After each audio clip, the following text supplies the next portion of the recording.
Puji Tuhan, topik kita di bulan ini masih tentang berjalan dalam kuasa supranatural dari Tuhan. Walking in the supernatural power of God. Kita bersyukur ketika Tuhan Yesus naik ke surga, Dia berkata Dia tidak meninggalkan kita sendirian. Dia mengirimkan Roh Kudus yang selalu menyertai kita. Dan Roh Kudus itu masuk dalam hati kita waktu kita terima Yesus sebagai Tuhan dan Juru Selamat. Dia jadi materai dan Dia tidak pernah meninggalkan kita. Itu pengalaman yang ada hanya di Perjanjian Baru. Di Perjanjian Lama, Roh Kudus datang sebagai pengurapan atas nabi, atas raja, imam, dan pengurapan itu tidak tetap dalam hidup seseorang. Saudara melihat bagaimana ketika Saul diurapi, Roh Tuhan sudah undur daripada dia karena dia menyimpang dari tuntunan Tuhan. Tidak ada orang yang lahir baru di Perjanjian Lama, tapi di Perjanjian Baru, Roh Kudus itu masuk ke dalam hati kita dan selalu ada bersama kita. Di sisi lain, tetap ada pengurapan. Itu janji Tuhan di Kisah 1 ayat 8. Kamu akan menerima kuasa, kamu akan menerima dunamis waktu Roh Kudus turun ke atas kamu. The Spirit upon, itu pengurapan. Itu yang di Perjanjian Lama juga ada. Tapi di Perjanjian Lama tidak ada Roh Kudus yang ada dalam hati orang percaya. Karena kelahiran baru hanya terjadi setelah Yesus datang ke muka bumi, firman yang menjelma menjadi manusia, lalu Dia mati di kayu salib. Dia bayar semua yang di Perjanjian Lama itu secara rutin. Imam besar setiap tahun mesti datang berikan korban berulang-ulang. Yesus lakukan itu sekali. Kitab Ibrani berkata seperti itu. Sekali dan selesai semuanya. Dan selanjutnya setiap orang yang percaya kepada Yesus dibenarkan. Lalu Roh Kudus masuk ke dalam hati orang yang percaya itu, membuat orang itu bisa memanggil ya Aba, ya Bapa. Nah, menyadari itu saja akan membuat banyak hal perubahan dalam hidup kita. Kita tidak pernah sendirian. Tuhan berkata, aku sekali-kali tidak akan meninggalkan engkau. Oleh karena itu, jangan nyanyikan lagu yang berkata, Tuhan jangan tinggalkan aku. Karena itu artinya kita menyaksikan firman yang berkata, aku tidak akan pernah meninggalkan engkau. Tentu ada masa-masa orang yang belum mengerti sehingga lagu seperti itu tercipta, tidak salah juga. Tapi setelah kita ngerti, kita perlu mengerti, memahami, dan mengakui apa yang Tuhan janjikan bagi kita, orang-orang di Perjanjian Baru. Sebagai contoh, ya, kalau di Perjanjian Lama kita mendengar mungkin Tuhan akan memberkati, ada syarat-syaratnya dan itu tidak salah. Tapi di Perjanjian Baru, Efesus 1 ayat 3 berkata, kamu sudah diberkati dengan segala berkat rohani di alam surgawi. Itu firman. Bagaimana itu terwujud ke alam materi, itu ada pelajarannya. Tapi legalitasnya kita sudah diberkati. Waktu Yesus mati di kayu salib, tetelestai, sudah selesai. Alkitab berkata Dia yang tidak mengenal dosa telah dibuat menjadi dosa supaya kita dibenarkan. Kita orang benar bukan karena tidak pernah berbuat salah, tapi karena dibenarkan. Status hukumnya seperti itu. Kita sudah diberkati karena Alkitab bilang seperti itu. Yesus digantung di kayu salib, Dia menjadi kutuk supaya kita diberkati. Lalu di Perjanjian Lama ada janji Jehovah Rafa, Tuhan yang menyembuhkan, dan itu betul, tidak salah. Tapi Perjanjian Baru, surat Petrus berkata, oleh bilur-bilur Yesus, kamu sudah sembuh, bukan akan sembuh.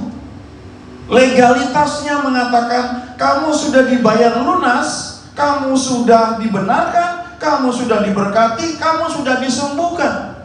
Ada satu lagu yang sering dinyanyikan. Lagu itu diambil dari surat Korintus. Aku telah mengenal kasih karuniamu, kau kaya rela jadi miskin supaya aku jadi kaya. Perjanjian baru. Itu firman yang menjanjikan banyak hal. Bahkan di perjanjian lama sendiri, di kitab Ulangan kalau kita baca, Tuhan bilang begini, kalau kamu sungguh-sungguh memperhatikan perintah-perintahku, maka tidak akan ada lagi orang miskin di antara kamu. Itu perjanjian lama. Kenapa faktanya tidak terjadi seperti itu atau belum terjadi? Ada pelajarannya. Tapi firman yang mengatakan demikian. Dan di perjanjian baru, salah satu ayat juga mengatakan Yesus Kristus telah menjadi miskin supaya kita menjadi kaya oleh karena kemiskinannya. Tentu definisi kaya bisa berbeda-beda tergantung orang tinggal di mana, di Indonesia atau di luar negeri. Anda tinggal di Swiss, gajinya bisa gede sekali, tapi biaya hidupnya juga tinggi. Ya. Dan tinggal di desa, tidak perlu mobil, mungkin cukup sepeda karena barangkali tidak ada, kalau di pedalaman tidak ada fasilitas untuk membeli BBM. Tapi janji Tuhan tidak pernah kurang. Walaupun faktanya mungkin ada saat-saat kita mengalami karena ada hal-hal yang mungkin kita belum ketahui. Nah, kalau dikatakan berjalan dalam kuasa supranatural Tuhan, artinya ada banyak janji yang Tuhan sediakan bagi orang percaya. Bahwa kita bisa hidup dalam kuasa supranatural Tuhan. Tentu ada pelajarannya, tapi ini janji yang Tuhan berikan. Nah, saya mau tunjukkan satu ayat, ya, dua ayat di sini yang saya tampilkan. Yang pertama adalah surat Yohanes, 3 Yohanes 1 ayat 2. Saya pakai terjemahan IMB. Saudaraku yang terkasih, lebih dari segala hal aku berdoa agar engkau makmur dan sehat, sama seperti jiwamu pun makmur. Jadi ayat ini, kalau kita pelajari, menunjukkan bahwa kondisi makmur dan sehat tubuh kita, fisik kita, itu juga tergantung oleh kondisi jiwa kita. Waktu terima Tuhan Yesus, roh kita lahir baru. Alkitab bilang tidak bisa berbuat dosa, roh yang lahir baru. Roh itu layak menyembah Tuhan. Yohanes 4 berkata, Allah itu roh, barang siapa menyembahnya harus menyembah dalam roh dan kebenaran. Kebenaran firman Tuhan, rohnya adalah ciptaan baru. Kita layak menyembah dia. Saya waktu lahir baru nggak ada yang ngajarin untuk beli Alkitab, baca Alkitab, nggak ada. Pendeta saya nggak ngajarin, orang tua saya nggak ngajarin. Tapi kenapa saya bisa beli Alkitab dengan uang jajan sendiri? Karena Roh Kudus di dalam hati saya yang membuat roh saya jadi ciptaan baru itu punya kecenderungan untuk selalu mau baca, dengar firman Tuhan, dengar lagu rohani. Itu roh. Tapi jiwa kita itu butuh proses seumur hidup. Roh itu mengalami justification, dibenarkan secara legal. Jiwa itu mengalami sanctification seumur hidup. Di jiwa itu ada pikiran, ada kehendak, ada emosi. Nah, saya ingat seorang hamba Tuhan yang seorang psikolog juga. Dia doktornya teologi, doktornya juga psikolog. Dalam bisnis juga dia punya. Dan dia cerita, manusia itu lebih cenderung sebagai makhluk emosi dibanding makhluk logika. Karena waktu Tuhan menghembuskan nafas hidup ke dalam debu tanah yang dibuat jadi boneka, Alkitab berkata manusia itu menjadi a living soul, jiwa yang hidup. Nah, dalam jiwa itu ada pikiran, kehendak, emosi. Ternyata yang dominan untuk mengambil keputusan itu adalah emosi. Hawa itu waktu dicobai oleh iblis, digoda gitu. Ya, dirangsang emosinya, kamu akan menjadi seperti Allah. Nah, emosi itu membuat orang itu mengambil keputusan. Tapi emosi itu diatur oleh cara berpikir, oleh pikiran kita. Ada orang-orang yang ketika disinggung sesuatu bisa marah karena program dalam pikirannya mengajarkan kalau kamu mendengar begini-gini, kalau kamu diperlakukan begini, marahlah. Tapi waktu programnya diubah, orang itu bisa nggak jadi malu. Emosinya itu dikontrol oleh cara berpikirnya. Makanya Roma 12 ayat 2 berkata, jangan menjadi serupa dengan dunia ini, dengan sistem cara berpikirnya. Tapi berubahlah oleh pembaruan budimu, paradigmamu. Itu yang menentukan bagaimana kamu bereaksi, bagaimana kamu bisa marah atau tidak.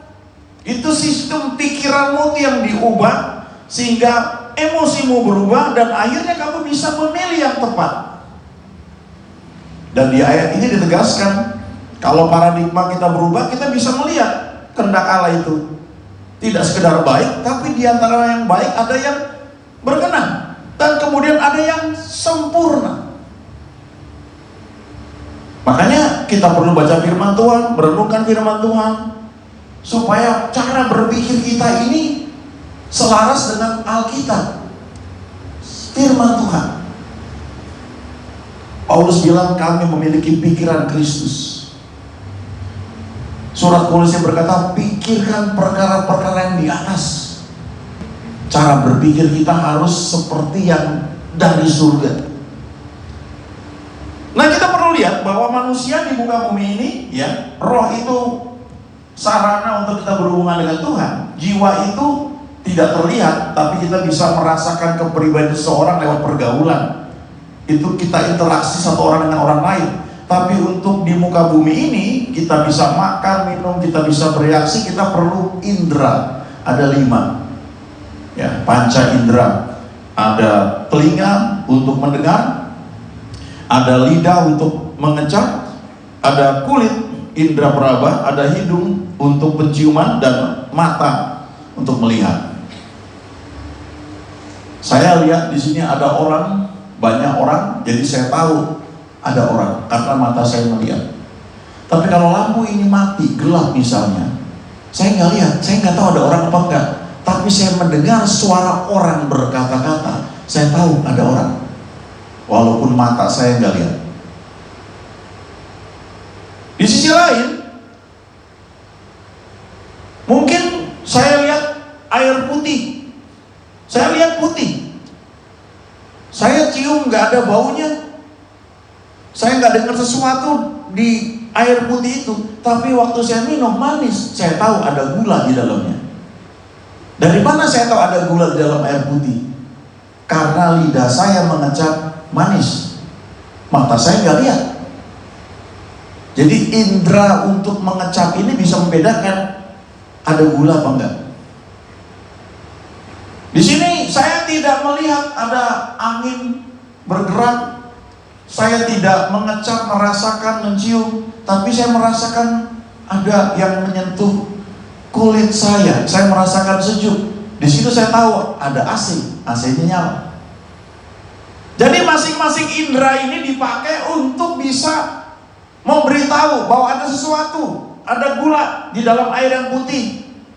AC menyala, walaupun mata saya nggak melihat. Saya mendengar suara orang, walaupun gelap gulita. Itu panca indera. Nah, Ibrani 11 ayat 1 berkata, iman adalah dasar dari segala sesuatu yang kita harapkan dan bukti dari segala sesuatu yang tidak kita lihat. Iman itu menangkap sesuatu yang tidak bisa ditangkap oleh panca indera. Iman itu seperti indera keenam, dan disitulah sarananya untuk kita mengalami dan bergerak dalam kuasa supranatural Tuhan. Bukan lewat mata kita atau jasmani, bukan lewat hidung, telinga, lidah, atau kulit kita. Iman itu mendeteksi sesuatu yang tidak ditangkap oleh panca indera. Sama seperti tadi, hidung saya bisa menangkap bau yang tidak dilihat oleh mata saya, tidak didengar oleh telinga saya. Lidah saya bisa mengecap gula yang tidak saya lihat dalam air putih, bisa mendeteksi gula yang tidak saya dengar. Telinga ini nggak bisa mendengar ada gula, enggak, tapi lidah saya bisa. Nah, iman menangkap sesuatu dalam dunia roh yang tidak bisa ditangkap oleh panca indera. Jadi kalau Bapak Ibu teman-teman mau bergerak atau mengalami kuasa supranatural Tuhan, pakai iman. Tidak pakai mata, tidak pakai hidung dan sebagainya. Karena itu panca indera itu berfungsi di dunia yang kasat mata, dunia materi. Bapak Ibu nggak lihat kan bersama saya ada beberapa malaikat menyertai saya? Saya juga nggak lihat. Tapi Alkitab bilang seperti itu. Dan saya putuskan percaya. Dan memang betul. Dalam situasi tertentu kadang-kadang bisa terasa secara fisik. Ya, kadang-kadang dalam doa seperti kadang-kadang ada selimut menyelimuti, ada kehangatan. Dan tiba-tiba air mata mau keluar. Iman menangkap sesuatu yang tidak terlihat oleh dunia fisik. Ya, ada terjemahan Amplified Bible yang klasik, sudah saya terjemahkan ke dalam bahasa Indonesia. Iman adalah jaminan atau konfirmasi atau akte surat kepemilikan. Saya punya tanah di Sukabumi misalnya, saya nggak lihat, tapi saya punya aktanya menunjukkan bahwa saya punya tanah di Sukabumi luas misalnya 3000 meter. Iman seperti itu. Iman adalah jaminan atau konfirmasi, kepastian atau akte atau surat kepemilikan dari hal-hal yang kita harapkan, bukti dari hal-hal yang tidak kita lihat dan yakin akan kenyataannya. Iman itu memandang sebagai fakta, sesuatu yang nyata, hal-hal yang belum dinyatakan oleh panca indera kita. Itu iman. Seperti indera keenam. Inilah sarana untuk kita bisa mengalami kuasa Tuhan. Dan bagaimana kita bisa bergerak dalam dunia roh, menikmati apa yang Tuhan janjikan, itu lewat iman. Nah, iman itu sendiri kalau dipecah, Ibrani 11 ayat 6, tanpa iman tidak mungkin berkenan kepada Allah. Jadi untuk kita bisa berkenan kepada Tuhan itu lewat iman. Karena kita nggak lihat dengan mata fisik kita Tuhan itu seperti apa. Kita bisa baca Alkitab dan percaya. Itu kan ditulis ribuan tahun yang lalu. Pakai iman.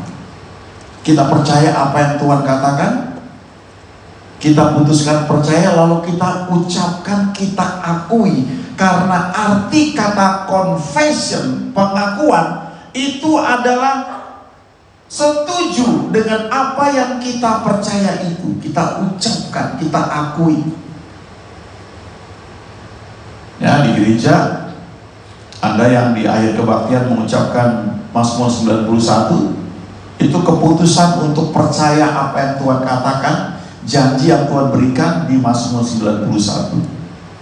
Di gereja lain di akhir kebaktian mereka mengucapkan pengakuan iman rasuli. Aku percaya kepada Allah Bapa, kepada Tuhan Yesus Kristus, kepada Roh Kudus dan seterusnya. Itu keputusan untuk percaya dan mendeklarasikan, mengucapkan sesuatu yang kita putuskan untuk percaya. Iman muncul karena kita mendengar firman. Faith comes by hearing. Kita mendengar Tuhan berbicara. Makanya kehidupan Kristen itu kalau diperas, disatukan, dibuat intinya, itu adalah hubungan dengan Tuhan. Relationship itu tidak tergantikan dengan apapun. Yohanes 17 ayat 3 berkata, inilah hidup yang kekal itu, Zoe, yaitu mengenal Allah Bapa. Kata mengenal itu ginosko, dan mengenal Yesus sebagai juru selamat. Itu dimulai sejak kita kenal Yesus di muka bumi ini. Hidup kekal itu bukan hanya nanti di surga, tapi waktu kita terima Yesus, kita kemudian membangun hubungan dengan Dia. Disitulah dimulai hidup yang kekal. Itu sebabnya bagi orang Kristen, bagi orang yang lahir baru, ketika meninggal, detik itu juga langsung bersama Tuhan. Karena sejak dari muka bumi ini sudah berhubungan dengan Tuhan. Itu Zoe, kehidupan yang kekal.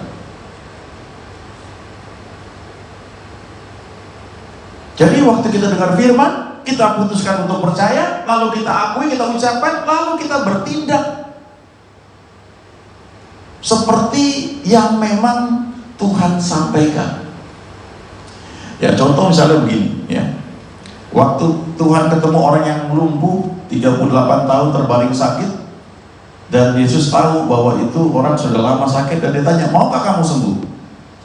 Kalau orang itu kan komplain, oh nggak ada yang bawa saya ke sini, saya nggak pernah menjadi orang pertama untuk masuk ke kolam Bethesda itu waktu mulai bergoncang.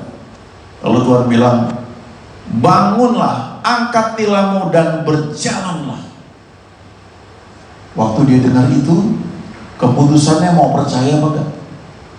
Waktu dia putuskan percaya, dia bangun, dia berdiri, dia angkat tilam, dia berjalan, dan dia sembuh. Waktu 10 orang kusta datang kepada Yesus, Yesus anak Daud, kasihanilah kami. Yesus bilang begini, pergilah perlihatkan dirimu kepada imam-imam. Peraturan saat itu kalau orang kusta, kalau sudah sembuh, sudah tahir, baru pergi ke para imam, perlihatkan diri untuk diperiksa, disahkan bahwa sudah tahir, sudah sembuh. Ini masih sakit, masih kusta. Tuhan bilang pergi sekarang. Nah, karena Tuhan memerintahkan mereka percaya, mereka jalan. Di tengah jalan mereka sembuh, mereka tahir. Itu kuasa supranatural Tuhan. Dan itu tersedia bagi setiap orang yang percaya. Tapi kita mesti dengar firman. Alkitab mengajarkan banyak orang datang untuk mendengar Yesus mengajar. Karena waktu dia mengajar, orang mendengar, timbul iman, dan kemudian terjadi mujizat. Faith is believing and speaking. Iman adalah percaya dan berkata-kata, dan kemudian bertindak sesuai dengan apa yang Tuhan perintahkan. Sesimpel itu sebenarnya. Beberapa waktu belakangan ini saya lihat lagi video-video lama, rekaman-rekaman, dan saya kaget juga ya. Banyak orang alami mujizat itu tidak spektakuler sebenarnya. Ya. Kalau saudara dengar kesaksian, misalnya Dodie Austin, itu ibunya Joel Austin, itu sama, divonis juga kalau masalah kanker juga. Umurnya tinggal berapa minggu, tapi dia putuskan untuk percaya firman Tuhan. Karena Tuhan berkata lewat surat Petrus, oleh bilir-bilir Yesus kamu sudah sembuh. Dan dia ucapkan, dia akui itu tiap hari. Dari sejak dia sakit tahun 80-an, baru meninggal beberapa minggu yang lalu, hampir 50 tahun dia bisa lalu itu semua. Lalu saya dengar kesaksian pendeta Yogi Jo, sudah meninggal juga. Dia cerita, rupanya dia kena TBC, dia baca firman, dia ucapkan, dia akui, dia percaya oleh bilir Yesus, saya sudah sembuh. Tidak ada yang spektakuler. Entah berapa lama tiba-tiba loh, kok saya sudah sehat. Nggak ada yang kelihatannya wah, kena aliran strom lalu sembuh tiba-tiba, nggak seperti itu. Ternyata kalau saudara baca di Alkitab, memang seperti itu. Ada yang langsung sembuh, tapi ada yang karena percaya firman Tuhan akui dan mujizat terjadi. Itu tersedia bagi setiap orang percaya. Kita suka nyanyi lagu, yang lemah dikuatkan, yang miskin diperkaya. Lagu itu bahasa Inggris aslinya, let the weak say I am strong, let the poor say I am rich. Biarlah yang lemah berkata aku kuat. Masih lemah, tapi mulai berkata aku kuat, karena janji Tuhan mengatakan seperti itu. Yang miskin berkata hendaklah bilang aku kaya walaupun masih miskin, karena Alkitab bilang seperti itu. Tentu setelah kita ngomong, ada hal-hal yang perlu dilakukan, jangan diabaikan. Tapi power itu ada di mulut, yang merupakan saluran dari kepercayaan dalam hati kita yang kita deklarasikan, sehingga mujizat terjadi. Ya, simpel sekali langkahnya. Kalau saya ringkaskan, yang pertama baca, dengar firman Tuhan. jangan pernah berhenti. Kalau manusia hidup dari roti saja, itu nggak cukup. Karena Tuhan bilang, bukan dari roti saja, tapi dari setiap firman yang keluar dari mulut Allah. Yang kedua, putuskan untuk percaya waktu Tuhan berbicara. Putuskan. Dan yang ketiga, ucapkan, deklarasikan. Kalau minum obat 3 kali sehari selama seminggu belum ada tanda-tanda berubah, tetap minum, bayar lagi. Dan seringkali dokter juga coba-coba, oh pusing dikasih ini lagi, oh mual tambahin ini lagi, oh terganggu pencernaan tambahin ini lagi. Kadang-kadang obat itu komplikasi, kita bayar mahal atau asuransi, kita lakukan. Kenapa kita nggak lakukan yang Tuhan katakan? Hai anakku, perhatikanlah perkataanku, camkanlah itu, jangan menjauh dari matamu, karena itu yang menjadi kesembuhan bagi seluruh tubuhmu. Firman Tuhan adalah obat bagi seluruh tubuh kita, tidak akan overdosis. Baca, renungkan, ucapkan. Yang keempat, lakukan tindakan yang relevan. Dan yang kelima, izinkan ketekunan terbentuk dan menguasai kita. Ini hebatnya Tuhan. Ketekunan itu juga dari Tuhan asalnya. Karena Alkitab berkata, Allah adalah sumber ketekunan. Jadi modal kita itu apa? Cuma mau aja, nurut. Karena kehendak bebas itu Tuhan taruh di hati kita, di hidup kita. Mau nggak kamu sembuh? Mau nggak kamu menikmati janji Tuhan? Mau nggak kamu diberkati? Mau nggak kamu menikmati yang terbaik dari Tuhan? The decision is on us. Keputusannya ada pada kita masing-masing. Biar firman yang kita dengar pagi hari ini menjadi peneguhan, ya, bahwa gak ada yang mustahil bagi orang percaya. Amin. Berdoa.